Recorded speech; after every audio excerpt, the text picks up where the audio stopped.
2026 চনৰ HS final science ষ্ট্ৰীমৰ আলামিন মিছনৰ ৰিজাল্ট আগৰ বৰ্ষতকৈ তুলনামূলক হিচাপত বহুত ভাল হৈছে। ইয়াৰে মাজত আপোনাৰ 53 গৰাকী ছাত্ৰ ছাত্ৰীয়ে পৰীক্ষা দিছিল, 53 গৰাকীয়ে উত্তীৰ্ণ হৈছে। তাৰে মাজত 8জনকে ল'ৰা ছোৱালীয়ে ছাত্ৰ ছাত্ৰী আপোনাৰ 80+ % পাইছে আৰু 10জনকে ল'ৰা ছোৱালীয়ে আপোনাৰ ষ্টাৰ মাৰ্ক পাইছে।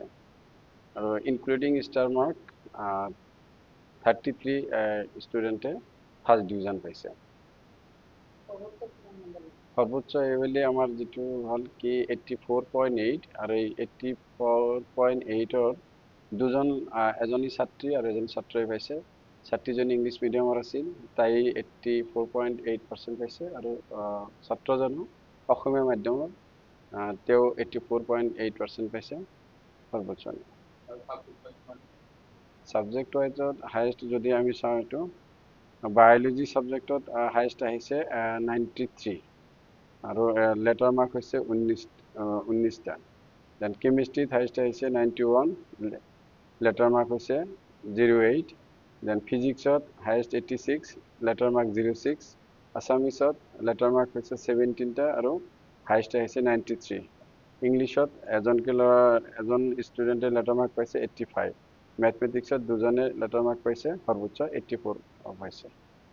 সঁচা কথা ক'লে আমাৰ যিহেতু কেম্পাছটো আমি হাউলি ৱাৰ্ড নম্বৰ 1-ৰ পৰা যেতিয়া এই নতুন কেম্পাছত শ্বিফ্ট কৰিছিলোঁ, আমাৰ অলপ অসুবিধা হৈছিল একমোডেশ্যনত বা আন দিশত, ইনফ্ৰাষ্ট্ৰাকচাৰত।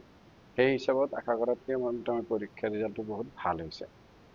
আৰু এইবেলি সম্পূৰ্ণভাৱে আমাৰ কেম্পাছটো ডাইনিং হল হওক, নামাজৰ ঘৰটো হওক, দেন টয়লেট বাথৰুম থকাৰ ব্যৱস্থা, ক্লাছৰুমৰ ব্যৱস্থা, ৰাস্তা ঘাট যাৱতীয় মানে সা সুবিধাখিনি পকীকৰণৰ পিছত এতিয়া কেম্পাছটো গছ গছনিৰে আপোনালোকে চাব পাৰিছে বহুত ভৰপূৰ হৈ গৈছে। এতিয়া সম্পূৰ্ণভাৱে এটা বহুত মানে প্ৰদূষণমুক্ত শান্ত এটা কেম্পাছ, মানে হায়াৰ ছেকেণ্ডেৰী ছায়েন্সত পঢ়াৰ কাৰণে এটা পৰিৱেশ গঢ়ি উঠিছে যেন লাগে।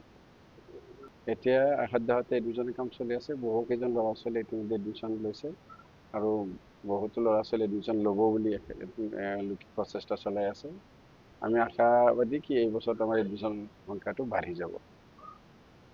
অনাগত দিনবিলাকত আমি ভাবিছোঁ কি এইবাৰ আমি প্ৰথমবাৰৰ বাবে নীট আৰু JEE ইণ্টিগ্ৰেটেড কোৰ্চ আৰম্ভ কৰিছোঁ। ইতিমধ্যে আমাৰ ফেকাল্টি মেম্বাৰবিলাক আহি পাইছে দূৰ দূৰণিৰ পৰা। এই বছৰত পৰাই আমি যদি JEE আৰু নীটৰ কাৰণে যদি ইণ্টিগ্ৰেটেড কোৰ্চখিনি চলাই যাওঁ, ল'ৰা ছোৱালীখিনি ভৱিষ্যতত মানে এক্সট্ৰা তাৰমানে ড্ৰপাৰ বেটছ নোহোৱাকৈ মানে মেডিকেল বা ইঞ্জিনিয়াৰিং চিট পাব বুলি আমি আশাবাদী। আৰু সেই হিচাপত আলামিন প্ৰেমী যিবিলাক ছাত্ৰ ছাত্ৰী বা গাৰ্জেন আছে, তেখেতসকলৰ সঁহাৰি আমি পাইছোঁ আৰু পাম বুলি আশা ৰাখিছোঁ।